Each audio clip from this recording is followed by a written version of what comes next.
Vamos lá, meus irmãos, vamos lá. Continuando aqui, nossa aula. Hoje é o nosso 6º dia de aula de História Eclesiástica 2. Estamos falando aqui sobre os carolíngios e nossas aulas estão sendo gravadas, é o último bloco. Então, continuando aqui, inclusive, irmãos, eu vou deixar um material extra para vocês lerem, né? Além do material, tanto do livro-texto quanto do livro Cristianismo através do século, um site chamado Toda a Matéria. Nós já estudamos ele no passado, esse site, quando nós falávamos sobre algumas matérias de religiões comparadas. Lembra que nós, quando estudávamos um pouco sobre as religiões orientais, ele nos serviu como apoio. Eu queria até mostrar aqui para vocês esse site, porque eu achei que o material é uma boa síntese de tudo que a gente está aprendendo aqui também na aula Império Carolíngio. Olha só, está aqui. Eu achei muito legal, tá bom? Fica aqui como uma indicação, né, para vocês depois pesquisarem mais, lerem, aprenderem. Ó, olha que interessante, né? Aqui vou só ler algumas porções, ó. O Império Carolíngio, 800 a 888, tem o seu nome derivado de Carolus, do latim, que é Carlos, que designa o rei Franco, que ocupou a região da Europa Central, coincidindo em parte do antigo Império Romano do Ocidente, um território aproximadamente de 1.112.000 quilômetros quadrados e cerca de 20 milhões de pessoas. O nome se faz referência tanto a Carlos Martel, o Martelo, de 688 a 741, iniciador da dinastia carolíngia, como a Carlos Magno, de 742 a 814, imperador do Sacro Império Romano, germânico, também como é chamado em outras matérias, no ano 800 a 814. A formação deste império está na gênese dos processos de constituição da sociedade feudal, bem como foi responsável pela expansão do cristianismo na Europa. Então, percebam que essas palavras elas acabam sendo muito significativas por causa disso que o mundo vai passar a viver. E também o cristianismo europeu. E nós hoje somos o quê? Romanos, no sentido de ocidentais, a nossa influência romana é muito forte por causa de tudo isso que acontece aqui com Carlos Magno, quando ele se torna o imperador, né? Então, aí vem algumas características, né? Eu achei muito legal. E aí vem a ascensão e queda do Império Carolíngio. A gente vai ler mais um pouco do livro-texto, mas eu achei muito interessante esse material. E também aqui depois, olha, o Sacro Império Romano Germânico. Também é um outro material que eu achei muito legal, também de toda a matéria, que vale a pena a gente estar lendo depois, tá bom, meus irmãos? Né? E aqui, olha, só esse dizer, ó, o Sacro Império Romano Germânico era uma monarquia de caráter feudal que durou de 800 até 1608, ou melhor, 1806, aliás, falei errado, 1806, na Europa Central e parte do norte da Europa. Ou seja, aquilo que começa atrás, né, juntamente com a dinastia Merovíngia, ou seja, os francos, se perpetua depois dos anos 800 até 1800, mais 1000 anos, irmãos. Assim como Constantino foi importante para o Império Romano, do Império Bizantino, do Oriente, foi também aqui, querendo ou não, Carlos Magno para essa dinastia do que seria o Sacro Império Romano Germânico. Eu achei muito interessante todos esses detalhes, tá bom, meus irmãos? Então, depois vocês deem uma olhada, eu achei muito legal. Já já a gente vai falar um pouco sobre esse desdobramento com relação a esse período também chamado de feudalismo, tá bom? Beleza? Então, vamos voltar aqui para o nosso material.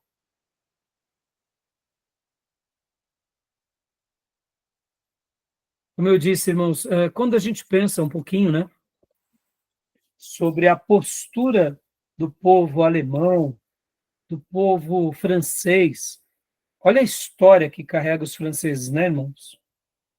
Quando nós pensamos, Por que eles são assim tão orgulhosos, né, na sua maneira de ser?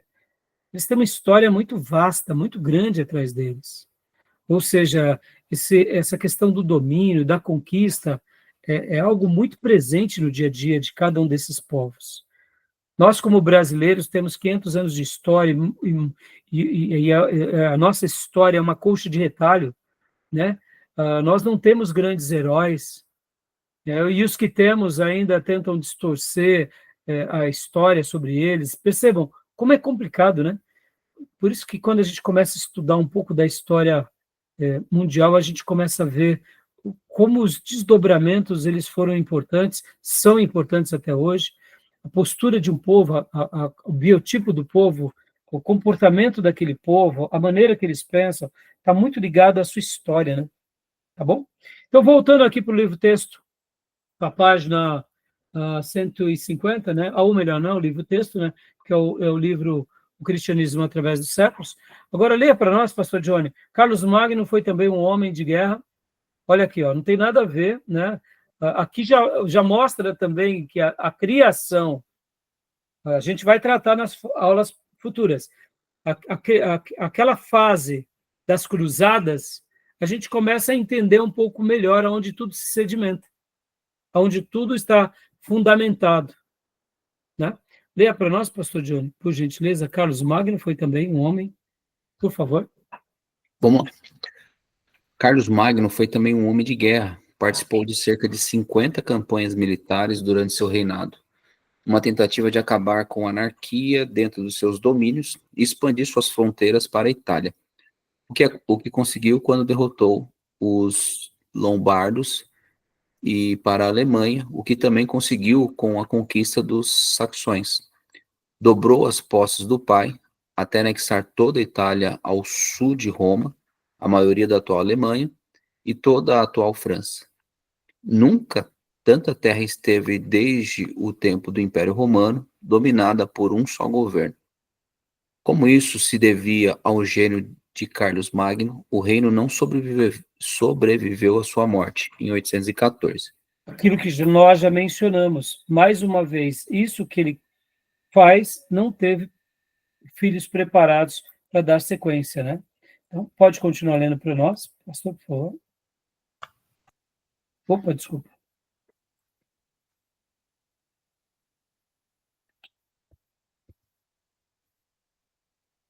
Aqui é um pouco ruim de mexer na tela, irmãos, me perdoe. Uhum. Pronto. Pode ler, Carlos Magno. Eu me perdi aqui um pouco, cadê? Aqui, ó, na primeira linha, Carlos Magno. Ah, legal. Carlos Magno criou uma forte burocracia e um ótimo sistema de governo imperial para administrar seu grande império, que foi dividido em áreas diferentes, cada uma compreendendo vários condados, dirigidos por um duque. O imperador enviava homens conhecidos como missi dominici às cortes desses duques, em ocasiões imprevistas para inspecionar suas contas, anunciar novas capitulárias ou leis a verificar a manutenção da ordem. Favoreceu bastante a igreja, que ele comparava a alma assim como o Estado era comparado ao corpo do homem. Igreja e Estado tinham esferas próprias de atuação. Quando de uma vista a Roma para completar a obra de derrota dos lombardos em 774, ele reconfirmou a doação das terras feitas por Pepino ao Papa em 754. Queria, entretanto, que o dirigente da igreja não deveria contestar as decisões do soberano do Estado e que os bispos deveriam também se subordinar ao chefe do Estado. Dá uma Quando pausa foi... aqui, pastor. Só uma pausa. Sim. Meus irmãos, talvez na cabeça de vocês ficam pensando assim, mas será que o povo, naqueles dias, não ficava questionando essa questão dessa união? Será que o povo não colocava em xeque essa autoridade religiosa juntamente com o governador? Mais uma vez, eu quero lembrar para vocês que a dinastia dos Merovíndios aconteceu a base para o que estava acontecendo aqui no desdobramento desse novo império. E desde lá atrás, só para vocês terem uma ideia, eu até separei aqui para vocês, só para vocês verem, que dentro dos merovíndios, eles tinham criado também um vínculo muito grande, tinham aquela questão pagã de santos no meio deles, tinha sido imensa. Então, toda a religião aqui já estava totalmente nesse contexto paganizado e perdido na sua essência. Por isso que o povo acabava sendo literalmente uma marionete de tudo que estava acontecendo e não havia esse questionamento, como muitas vezes a gente vai ver depois. Por quê? Porque ninguém questionava, de fato, a liderança, ou o rei. E, só para vocês terem uma ideia, nos dias ainda antes da queda da dinastia merovíngia, olha a quantidade de santos que eles tinham já. Foram sendo criados naqueles dias por eles, lá no sexto século até o oitavo século. Santos que foram beatificados e etc. Então, tudo isso que estava acontecendo com o imperador, mais uma vez, era visto com os bons olhos, aqueles olhos de que está tudo certo. Aí um dado muito importante que eu esquecendo de falar aqui para vocês. Qual era a ideia da liderança católica, tanto no Oriente quanto no Ocidente, e dos reis cristãos? Eles achavam, nesses dias, que eles estavam vivendo no milênio. Sabe aquelas profecias do período de 1000 anos, reinando sobre a Terra? Exatamente. Aqui explica muito porque os reis eles tomavam essas decisões de matar, de guerrear, de vencer as batalhas, porque eles já viam o quê? Que tudo que eles estavam fazendo nada mais era, nada menos era do que o estabelecimento do reino de Cristo na Terra. Por isso que se explica, talvez, até essa certa complacência dos líderes, sendo ele papa, sendo ele bispo, sobre o rei. Porque era mais ou menos assim, não, o rei é uma pessoa ungida, ele está autenticado a fazer o que ele bem pensar. Eu, como um papa, eu, como um padre, no caso, se eu tomar uma decisão política, não vai ter problema, porque eu estou beneficiando contra os inimigos da cruz de Cristo. Fica muito mais claro para nós aquela frase, diante dessa perspectiva, aqui, voltando, aqui no livro-texto do Justo Gonzalez, fica muito mais claro as palavras daqui de Inquimaro de Renz, os poderosos que se cuidem, para que não tomem para a sua própria condenação as coisas da igreja, nem oprimam as igrejas de Deus, nem os lugares santos, sabendo que as propriedades da igreja são as promessas dos fiéis, o patrimônio dos pobres, o preço dos pecados.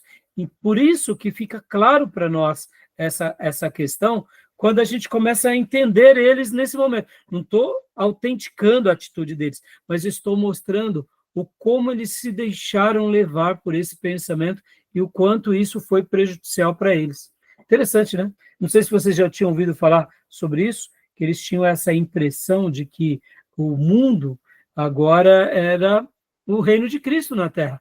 E como que eles viam, por exemplo, os persas? Como demônios. Como eles viam, por exemplo, os muçulmanos? Demônios. Qualquer um que não achasse a bandeira de Cristo era um demônio. E se fosse um ariano? Um demônio também, mas não tanto, porque ainda tem Cristo, mas você entenda. Então, aqui a gente vê uma retomada do Velho Testamento. Agora, isso que nos surpreende, né? Como que o poder da política ele corrompe as bases, né, das escrituras e toda uma igreja. Tá bom? Tudo bem? Já tinha ouvido falar sobre isso, que era a ideia do milênio? Bom, isso eu aprendi com os meus professores, tá, meus irmãos? Então, estou passando aqui para vocês. Eu achei muito coerente essa explicação, né? E como a teologia deles não era boa, né? Eles eram muito inclinados, assim, a serem influenciados pelo paganismo, né? Claro que essas interpretações, com certeza, assim, se dariam em algum momento, né? Favoreceu, né, Gil? Favoreceu, exatamente. Claro, favoreceu. É que nem hoje, Gil. Hoje, qual que é o nosso grande calcanhar de Aquiles? É a secularização e o quê? O capitalismo. Qual que é o nosso grande calcanhar de Aquiles? uma vida materialista. Pode ver, hoje, quando nós vemos um pastor entrando nesse mérito, a gente tem que fazer uma leitura muito crítica dele, porque a teologia da prosperidade, ela virou o quê? Ela virou um ídolo invisível dentro da igreja cristã, né? É um ídolo invisível, né? As pessoas querem construir o reino de Cristo aqui nessa terra.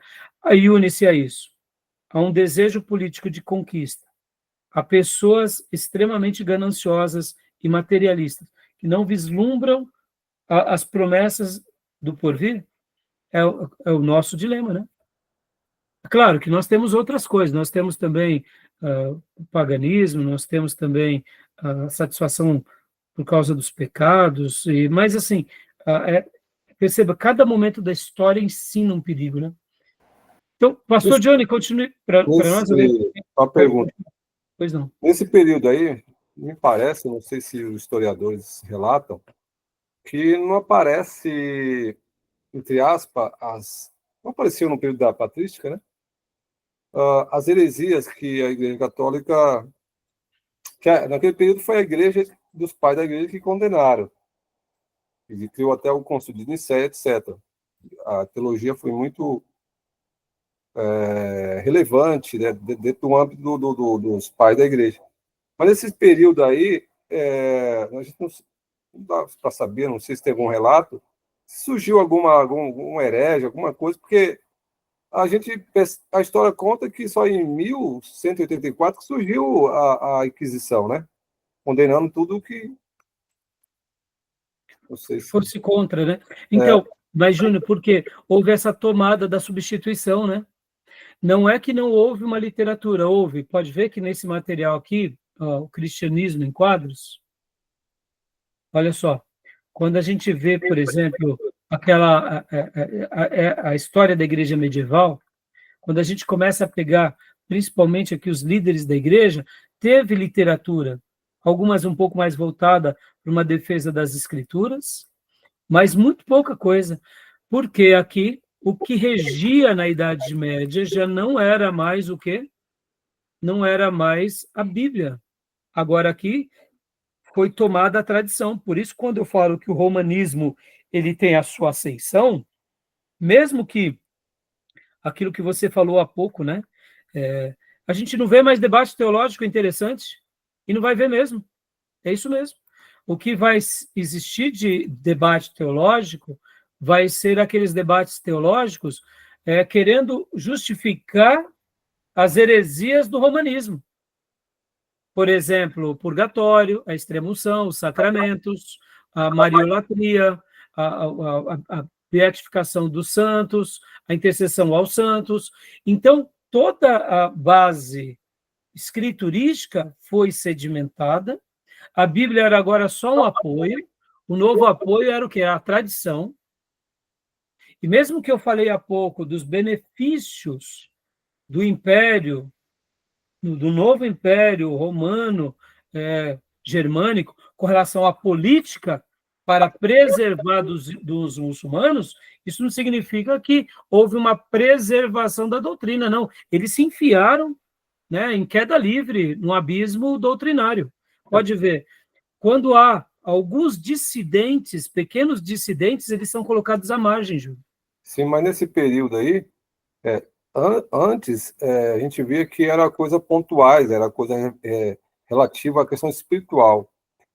No período já de muçulmano, já era questão de império, expansão imperial e político, né? Exato, Porque, então, por isso que agora eu vou... uma... A pauta dos papas, a pauta dos bispos, sejam eles onde forem, não eram mais pautas no sentido mais da sua essência, libertação do pecado. Era o quê? A doutrinação no novo cristianismo romanizado. Sim, e domínio, né? De domínio. Para que a hegemonia deles prevalecesse. Exatamente. Eles não aprenderam com a história, Júnior, porque qual que é a grande questão? Deus envia os bárbaros para mostrar que aquele cristianismo secularizado, ele não iria vingar. E Deus manda os bárbaros, Deus manda tantas coisas acontecendo, até os muçulmanos, para acordá-los, mas ao invés de acordá-los como cristãos de fato, eles agora acordam, vamos dizer assim, como um Estado, abre aspas, cristãos, fecha aspas, mas com um domínio cristão, mas que não tem a essência do mesmo cristianismo. Por isso que a gente vê que não tem... Quando, claro, vai ter os concílios, a gente vai ver vários concílios, mas todos esses concílios é para sustentar todo o fundamento religioso católico. Por isso que aqui é uma mudança na chave. A gente já está falando da romanização pura e simples. Então, quando a gente vai falar aqui, literalmente, se havia cristãos genuínos aqui, praticamente era todos nominais, né, Júnior? É uma pena isso. Até mesmo nos monastérios, porque os monastérios acabavam fazendo um papel de ponte da ortodoxia e da cultura, no caso, mas no viés agora romanizado. Né? Então, é claro, vai ter as suas exceções, Júnior, vai. Mas a gente vê que havia uma opressão muito grande, né? Nessa situação, o mundo se torna muito opresso para os verdadeiros valores de Jesus Cristo. E a questão, quando a gente entende que ele se levantava como uma força política contra um império, os muçulmanos, é uma coisa, né, coletivo. Mas eles privavam as pessoas, já no século XII, né? Privavam as pessoas da sua fé individual, o direito de expressão.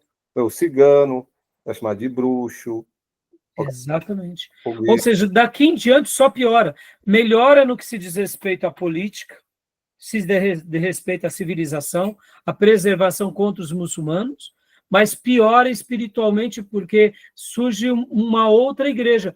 Por isso que o romanismo ele está fundamentado aqui, não na patrística. Eles usam a patrística como um objeto de apoio, mas se eles fossem seguir a patrística, jamais eles estariam validando isso daqui. Claro. Porque podem ver quantos foram os pais da igreja que, logo depois que Constantino e os demais imperadores assumiram o trono, eles se levantaram contra os imperadores.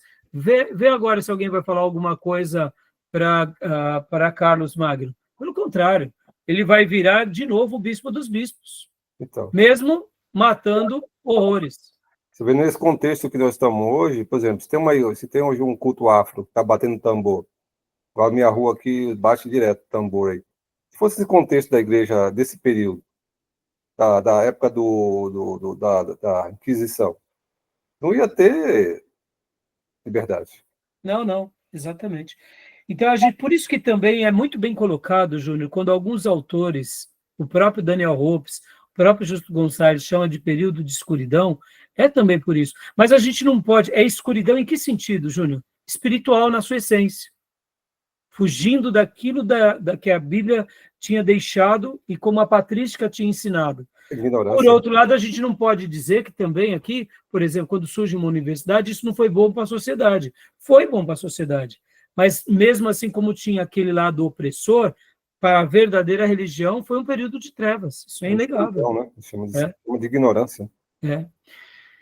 Então, vamos lá, vamos continuar aqui, meus irmãos. Falta pouco para a gente concluir aqui. Pastor Johnny, tenha bondade para nós? Continua para nós, meu irmão.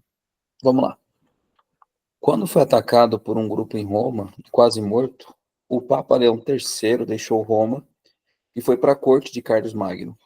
Carlos Magno o conduziu de volta a Roma, e num concílio o Papa foi absolvido das acusações contra ele. Numa missa na catedral no Natal de 800, com Carlos Magno ajoelhado diante do altar, o Papa colocou a coroa sobre a sua cabeça e o declarou imperador dos romanos. Foi assim... Foi assim? Foi assim? Eu acho que na segunda linha. Foi isso. Foi assim que o Império Romano voltou a existir no Ocidente, e uma nova Roma, governada por um teutão, substituiu o velho Império Romano. O Império Universal existiu à parte de uma Igreja Universal. A herança clássica e a cristã não se uniram num Império cristão. O sonho humano de unidade parecia novamente se realizar, pois Carlos Magno tinha sob seu controle o maior território conseguido por um homem desde a queda do império. A soberania espiritual universal do papado sobre as almas humanas tinha agora sua contraparte do redivivo Império Romano, com o qual Carlos Magno dirigia os corpos dos homens. Pensava-se que o reino de Deus tinha dois braços: o espiritual, presidido pelo Papa, com responsabilidade sobre as almas dos homens, e o temporal, que era responsável pelo bem-estar físico dos homens. Como se vê, essa teologia tinha a intenção de impedir que os soberanos da Igreja e do mundo Império Romano teutônico entrassem em conflito. Era o imperador que recebia de Deus poder sobre os homens e delegava ao Papa autoridade sobre as almas dos homens? Ou o poder... Aí aqui vai mostrar também, só rapidinho, a gente já continua, pastor. Uhum. O livro, né, no caso, ele traz em preto e branco mesmo, então, é uma versão do relacionamento entre o Papa e o imperador, é descrita neste mosaico. Pedro sentado no trono é mostrado como contendo, é mostrado conferindo o pálio ao Papa Leão III e dando uma bandeira ao imperador Carlos Magno, mostrando que cada um desses derivava sua autoridade diretamente de Pedro, independente um do outro. Ou seja, né, ao Papa e ao imperador. Percebam, irmãos, por isso que o povo ele ficava sobre esse estigma. Então, o que eles estão fazendo está certo, está debaixo de Pedro, esse era o mosaico, aqui é a nova fase da igreja. E percebam, irmãos, é aí onde nasce, né, tudo que a gente conhece de teologia católica, né? E não vai ser diferente também vai ser diferente em Constantinopla, né? Então, continua, pastor, por favor. Paramos aqui, né? Você tinha lido aqui, né? Ó. Ou o poder era entregue de forma absoluta à igreja, cujo Papa delegava ao imperador soberania sobre os corpos dos homens, ou ainda trabalhavam eles em coordenação, recebendo cada um direito de Deus, autoridade para o exercício do poder e suas esferas específicas. A resposta a esse problema absorveu as energias dos papas e dos imperadores da Idade Média, até que finalmente os papas conseguiram colocar os imperadores sob o seu controle. Com a morte de Carlos Magno, seu império entrou em decadência por causa de seus débeis filhos e de seus belicosos netos, até que esses dividissem entre si o império do Tratado de Verdun em 843, após um longo período de guerra. A ideia do império renasceu outra vez com um príncipe alemão chamado Otto, em 962. De 962 a 1806, o Santo Império Romano foi uma instituição honorária na Europa, apesar do escárnio de Voltaire, para quem ele não era nem santo, nem romano, e muito menos um império. Por que nem santo e nem romano? Porque não era santo, porque a gente já sabe. Romano também não, porque era germânico, e muito menos o império, porque logo depois de Otto tem essa nova repaginada, mas se percebe, irmãos, é isso que me impressiona nessa retomada. Agora, olha só, voltando um pouquinho aqui, pastor, os papas conseguiram colocar os imperadores sob seu controle, novamente, logo depois da partida de Carlos Magno, mais uma vez a figura papal aqui, dominando. E os filhos e netos do imperador causam mal violento. Inclusive, eu até separei aqui para vocês também, só para vocês terem uma ideia, né? O que foi esse Tratado de Verdun? Deixa eu mostrar aqui para vocês. Como ficou a divisão. Só para vocês verem o que seria, né? Logo depois. Ó, isso daqui. Tratado de Verdun. Foi dividido. Aqui, ó, os estados pontificados. Perceba, irmãos. Então, em tese, não foram 3 estados, são 4, né? Mas sendo que dos 4, quem é o mais poderoso que dá as ordens aqui é o papado. Percebam, o papado se tornou totalmente político, né, irmãos? É isso que rege a história, é assim que vai ditar a regra. Tá bom, meus irmãos? Meus irmãos, então... Eu só não Pode entendi, falar. você falou que se tratam de 4. Desculpa, eu só não consegui captar. Não, 4 por causa, claro, são 3, né? São 3, né? Sim. É o Império Lotário, Carlos o Calvo e Luís Germânico, né? No entanto, eu falo aqui em amarelo, ó, estados pontifícios, que seria onde aqui o Império não teria domínio porque pertence aos papas, né? Perfeito. É isso que eu quero dizer. São 3. Politicamente falando, são 3. Mas quando a gente vê a influência, são 4, né? Verdade. E que perdura até hoje, né? Então, e que marcou parte da história. Agora, voltando, olha que interessante, irmãos.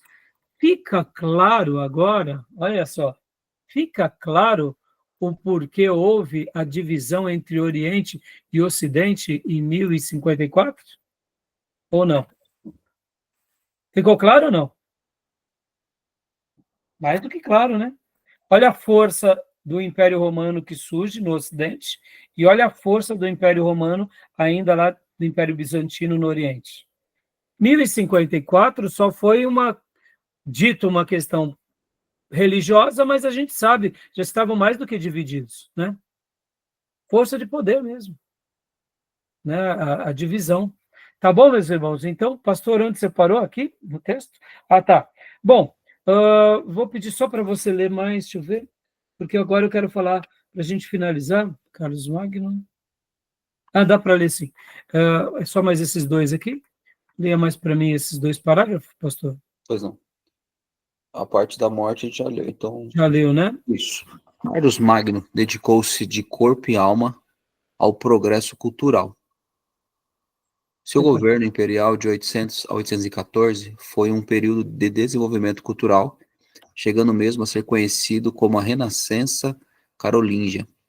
Desde a obra de Boécio e Cassiodoro no governo de Teodorico, o rei ostrogodo do território da Itália, no século VI, não se vira progresso cultural semelhante. Para realizar essa renascença cultural, Carlos Magno procurou os sábios da igreja na Inglaterra e persuadiu o grande erudito Alcuino, 735-804, a vir a York para sua corte e assumir a liderança de sua escola palaciana em Auchem, onde os filhos da família real e dos nobres proeminentes seriam educados. Nessa tarefa, Alcuino contou com a colaboração de Paulo, o diácono, Enyard e outros competentes estudiosos de então. Dá uma pausa aqui, pastor. Então, meus irmãos, quando a gente fala sobre teologia, foi um fracasso no que se diz respeito à ortodoxia. Mas quando a gente fala de cultura, de civilização, foi muito significativo. Para vocês não me entenderem mal, a França, a gente vê os francos aí na história do cristianismo, um povo forte. A gente vai ver que essa questão religiosa vai acabar com os franceses quando? A Revolução Francesa. Depois da Revolução Francesa, a França, ela recebe uma nova configuração. Mas vamos falar aqui como cultura e civilização. A França até hoje é uma civilização, querendo ou não, mesmo que nós não concordamos com a liberdade que eles têm, eles são muito mais, eles são primeiro mundo, são protagonistas na história, são pessoas que estão sempre na vanguarda de tudo. Então, uma coisa é a vida espiritual, outra coisa é o desenvolvimento científico da sociedade. Não pode negar que os franceses, eles acabam sendo a nata também da sociedade na Europa. Claro, com as suas devidas proporções, né? Então, perceba que como foi benéfico, né? Tudo isso que Carlos Magno deixou. Tá bom? E aí, agora só pode ler, pastor, para a gente? Joia. A escola é palaciana, né? A escola palaciana de Carlos Magno produziu homens e escolas responsáveis pela passagem à universidade medieval dos conceitos básicos de seu currículo, o trívio e o quadrívio, adaptado da educação superior romana por Marciano Capella, no século V. As atividades culturais de Carlos Magno foram um importante passo no processo através do qual o povo alemão assimilou a filosofia clássica e cristã. Carlos Magno mesmo gostava de ouvir a leitura de grandes livros do passado, apreciando, segundo seu biógrafo Bernardi, as obras de Agostinho, especialmente a Cidade de Deus. Ele recomendava aos abades que abrissem escolas no mosteiro para os intérpretes da Bíblia pudessem ser homens instruídos que compreendessem e interpretassem corretamente as Escrituras. Os historiadores, em geral, dão uma grande ênfase ao papel de Carlos Magno na história medieval. Sua coroação marcou a reconciliação e a união da população no velho Império Romano com seus conquistadores teutões, pondo fim ao sonho do imperador oriental de reconquistar para o segmento oriental do Império Romano as terras perdidas para os bárbaros do Ocidente no século V. Por ter coroado Carlos Magno, a posição do Papa foi acentuada como de alguém a quem os próprios imperadores devem suas coroas, devendo o imperador ajudar-lhe quando estivesse em dificuldade. A coroação de Carlos Magno marcou o ápice do poder franco, iniciado com a decisão de Clovis de se tornar cristão. Olha, percebam essas palavras aqui, quando os imperadores do Oriente ainda sonhavam em tentar reconquistar o Ocidente, acabou porque eles viram que agora que se tornou uma nova frente forte, política, de uma sociedade agora já diferente daquela do século V. Então, percebam que aqui, mais uma vez, como o nosso querido irmão que escreve essa obra mostra, né, a importância do papado em Roma. Se ele já tinha um papel, aqui o seu poder se acentua. Por isso, como eu disse, que em 1054, quando houve o grande cisma, não foi mais nada menos nada do que a autonomia desse poder sobre o Império do Oriente, tá bom? Bom, meus irmãos, depois vocês acabem de ler, falta pouco aqui, mas agora eu quero passar por um último material nosso, que é o material que a gente vai falar agora sobre esse período que nasce, que vai acompanhar todo a Idade Média, chegando quase aqui na Idade Recente, que é o feudalismo, né? Deixa eu mostrar aqui para vocês isso daqui. O período feudal. Olha como que se classificava, se comportava o período chamado, né, por muitos de período feudal. Aqui. Ó. Pode ler para nós, Gil, por gentileza? Ó, sociedade estatal na Idade Média. Leio sim, pastor. Na Idade Média, a sociedade feudal era hierárquica, dividida basicamente em 4 estamentos, ou estados: rei, nobreza, clero e servos, sendo que os 2 primeiros possuíam privilégios em relação ao último grupo subordinado. Aí tem uma pirâmide aí, né, que vem rei em primeiro, depois o clero, nobreza e servos. Então, quando a gente começa a pensar um pouco mais sobre o que seria essa sociedade, né, feudal, ela vai estar subdividida nesses 4 pontos, parecido com a casta indiana, mas não igual à casta indiana. Porque o sistema de casta na religião indiana, você não sai de jeito nenhum de uma casta a outra. Aqui, rarissimamente acontecia de alguém sair de uma situação e ir para outra, mas era possível. E esse sistema feudal ele só vai ter uma ruptura forte com o advento do protestantismo. Agora, perceba, meus irmãos, como isso que começa agora com o Sacro Império Romano Germânico, com Carlos Magno, vai arrastar até a Reforma Protestante. Perceba que aquilo que já estava sedimentado só vai ser potencializado ao longo dos séculos. o sistema de economia, de política, de governo vai ser sedimentado sobre isso, e aqui é onde entra essa parte da história tão interessante que a gente muitas vezes, né, não aprende nos livros de história, mas não se apercebe o mal que foi esse período, né? Mas o porquê surge tudo isso, né? Então, vamos ler agora rapidamente. Aqui eu separei aquele material para a gente só dar uma breve lida, toda a matéria que eu achei muito, muito útil para nós. Eu queria compartilhar aqui com vocês e logo na sequência a gente vai estar encerrando esse assunto. Aqui, ó. Feudalismo.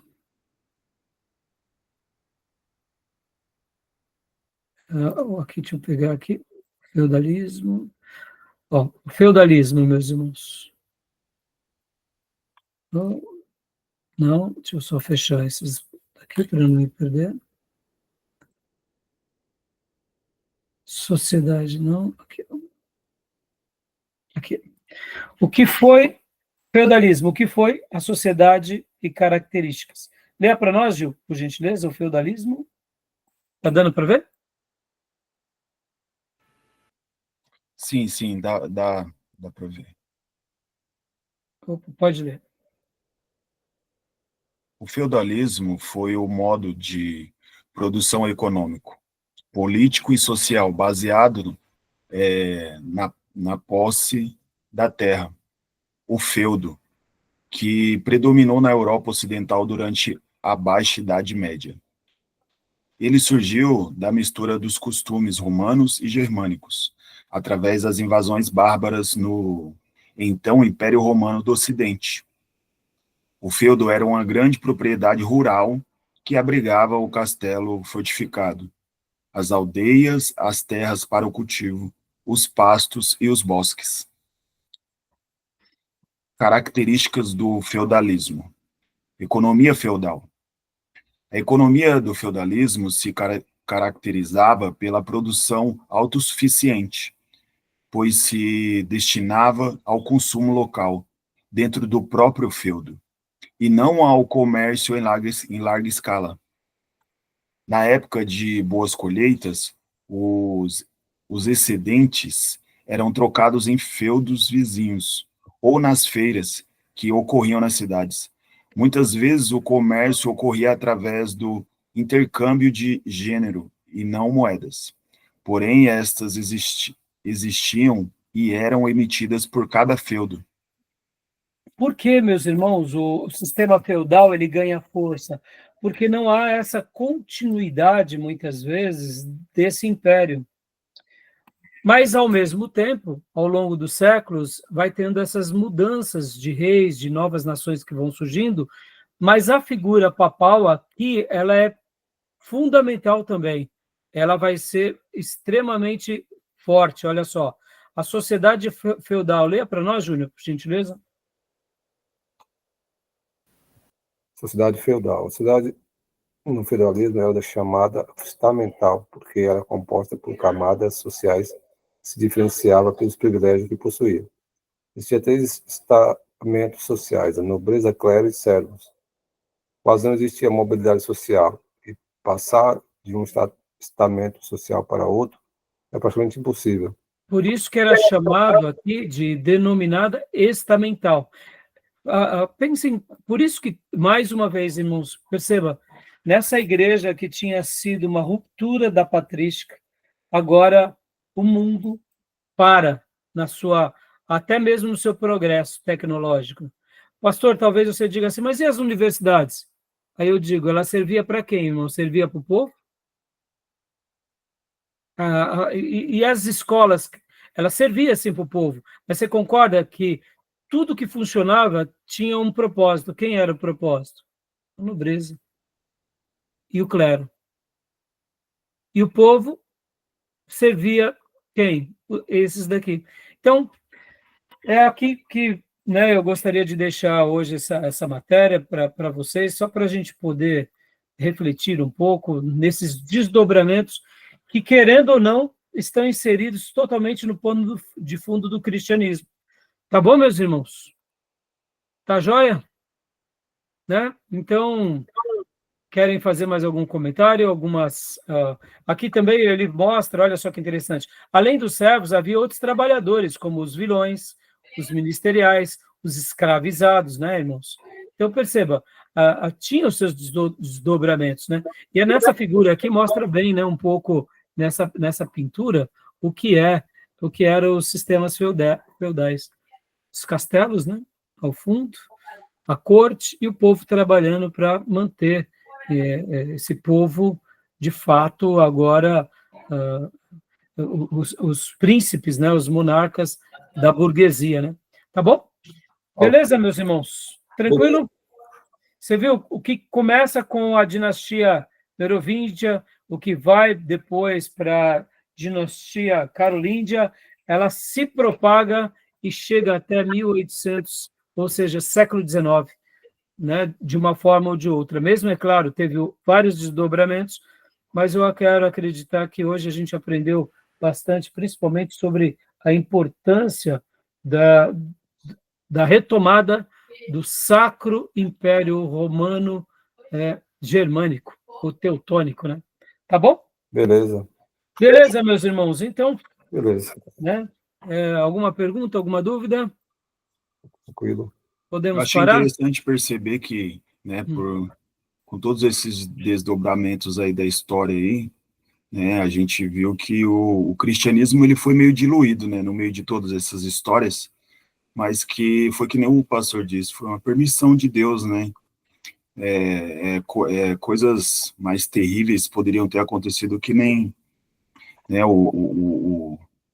os muçulmanos terem tomado conta naquele período lá teria sido algo catastrófico para o cristianismo. Gil, na última Mas aula assim, né? você estava doente, então a gente falou um pouco, eu entrei um pouco até nisso, só para você que já demos aqui nossa aula, mas olha só, Gil, quando nós olhamos, né, lembra nas aulas de missões, a Sim, gente falava claro. assim, poxa, os nossos irmãos do passado não souberam passar o brasão para as outras gerações, eles foram fracos. E aí, com a aula da invasão muçulmana, depois assista ela, eu até fiz um comentário aqui na classe. Eu disse assim, eu parei e falei assim, a questão não foi que eles foram fracos. No norte da África, ali em própria Palestina, antes os muçulmanos devastarem, os persas aniquilaram ali muitas igrejas, muitos irmãos nossos. E depois, como se não bastasse, vieram os muçulmanos. Então, não era uma questão que eles foram fracos, eles morreram. E quando a gente olha na história, né, Gil, que nem você acaba de citar, é importante a gente.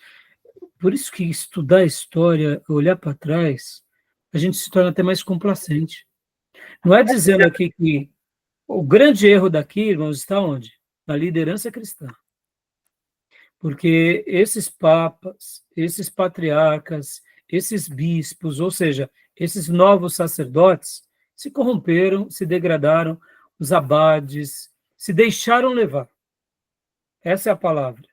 Porque eles ainda tinham a Bíblia, mas Deus na história permitiu ainda com que houvesse sempre o remanescente, para que houvesse a reforma. Perceba, hoje houve a reforma. O que a reforma passou? A reforma passou por várias lutas também. Nós temos a teologia liberal que nasce dentro da reforma, ou não? Não dentro da reforma, mas depois da reforma. Nós temos as seitas que nascem dentro da igreja protestante, ou seja, hoje nós temos os neopentecostais, hoje nós temos o retorno da idade dessa união entre política e religião. Perceba, quando a gente começa a estudar, sendo franco aqui, a história nessas dimensões, dá medo de defender qualquer deputado. Dá ou não dá? Claro que dá. Isso Dá vai um medo. acontecendo de novo, na É a verdade. mesma coisa. Não, mas o pastor tal, ele está fazendo. Não, o pastor tem que pregar a Bíblia. Acabou. Pastor tem que ser profeta, pregar a Bíblia, palavra. Não, a direita se ajusta mais com o nosso perfil. Hoje, Quem me garante que daqui a 100 anos a direita nossa vai ser uma tirânica, assassina? Não sei. A diferença que a gente vê nessa história toda é que, nesse período aí, igual os muçulmanos queriam atacar, porque o Estado é um Estado teocrático, dito cristão, cristianizado, que tinha a cruz, o símbolo, então por isso que devia atacar. E atacava com essa ideia de estatal, errado, né? Império, né? Expansão, tirar aquele modelo para colocar o dele.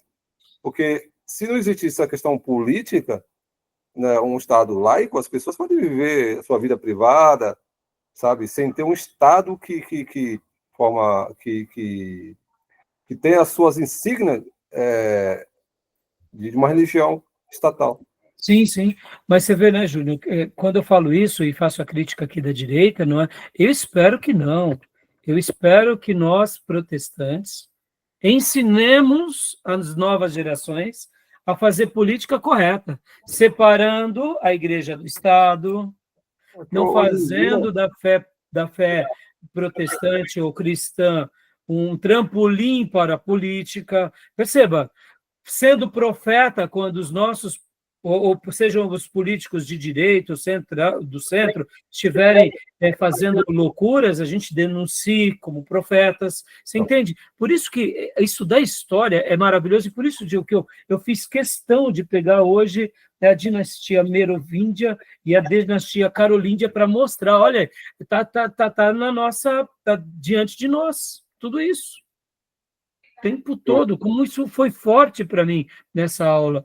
Eu falei assim, pai, me ajuda a enxergar isso que eu já via de forma muito mais clara e passar para os alunos, porque para que a gente não se perca, nem para as heresias, nem para a política, e muito menos para essa fé conveniente, né, Júnior? Porque, querendo ou não, estamos aqui no Ocidente, temos aqui os Estados Unidos como, vamos falar aqui, irmãos, o nosso grande escudo é um fato. Ele é o escudo para as Américas? Mas ele tem uma história protestante? Tem. Mas os nossos irmãos já não mudaram muito nesses últimos 500 anos? Já. Porque eu penso assim, né? A questão de esquerda ou direita, a questão está ligada, mas é uma questão mais de ser conservador.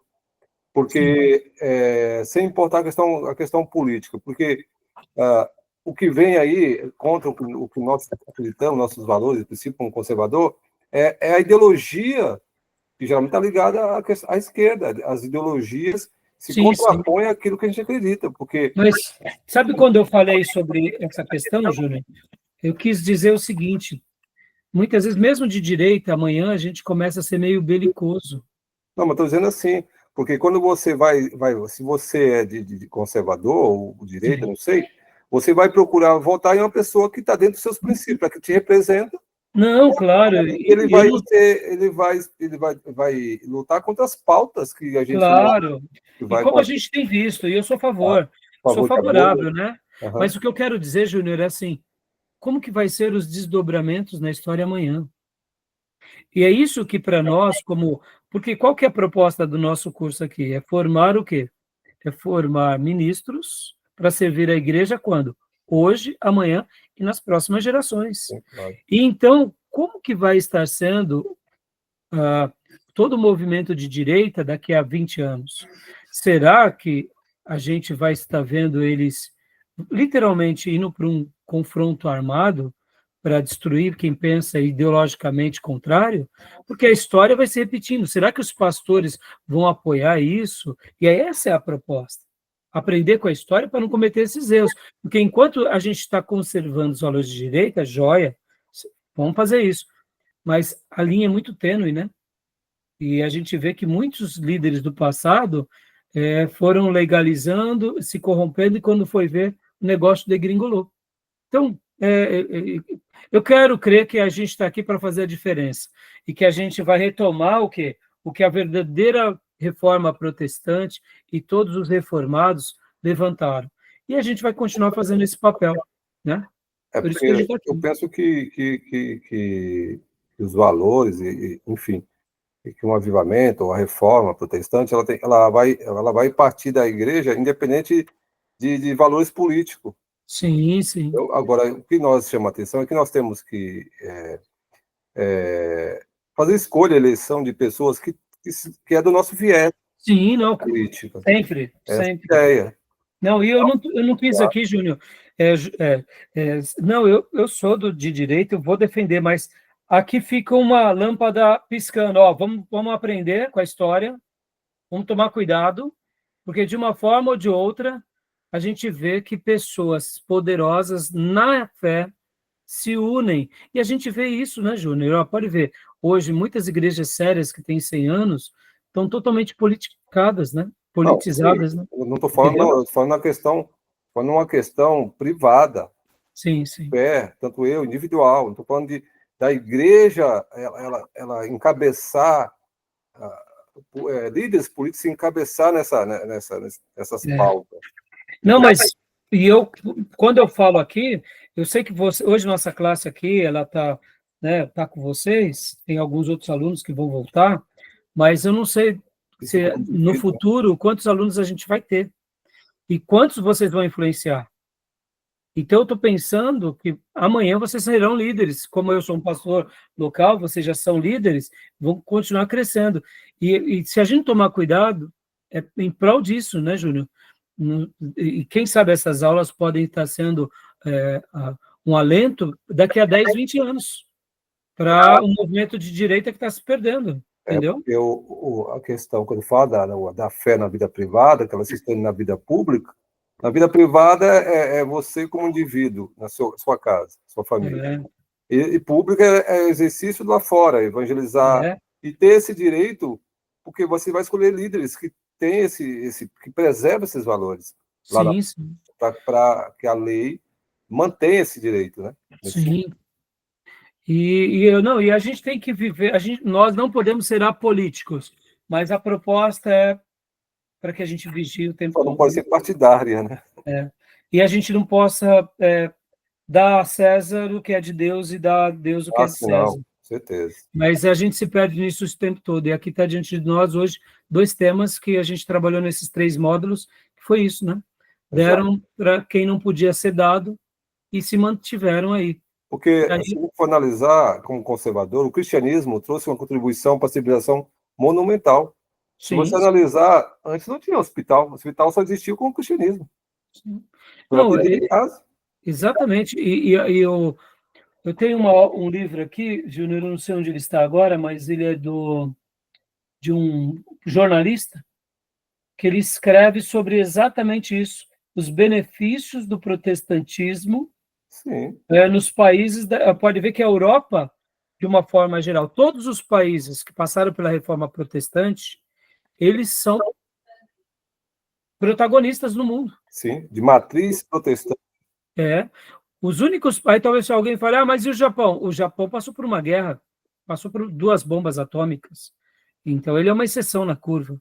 Pode ver a própria Coreia do Sul, os Estados Unidos, toda matriz protestante gera um mundo melhor. Por isso que Max Weber vai falar que o capitalismo, ele faz essa ruptura aqui do que a gente acabou de ver, dessa questão do sistema feudal. Pode ver que aonde foi quebrada essa ruptura? Foi com o protestantismo. Sim, Porque aqui o filho do ferreiro, né, que está aqui, está aqui, mas que ele tinha um intelecto brilhante, ele veio para cá, ele veio trabalhar entre o clero, ele veio trabalhar entre a nobreza, ou seja, o protestantismo rompe essa ruptura que o catolicismo medieval e que toda a teologia medieval favoreceu. O protestantismo faz essa ruptura. E inclusive,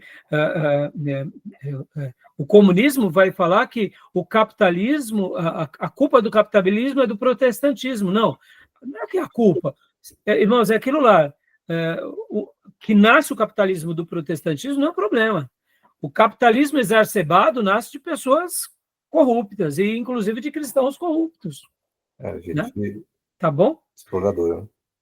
Tá bom, meus irmãos. Eu acho que a aula abriu um leque interessante para nós, né? Se eu mencionei algum fato aqui fora do contexto, ou citei algum nome, me perdoe, é que são muitas coisas e o apanhado tem hora que a gente acaba confundindo, né? É que nem domingo eu preguei sobre Esaú Jacó e Israel. Fiquei chamando Israel toda hora de Isaac. É tudo cuida. Porque não sei o quê, Jacó e Isaac. Não, é Jacó e Israel. Eu chamei toda hora de... Então, desculpa, pastor aí. Isso mesmo. Tá bom? Tá bom, gente. Deus abençoe, meus irmãos. Essa paz, Fiquem com Deus. Paz. Bom descanso. Deus abençoe. Boa noite, meus irmãos.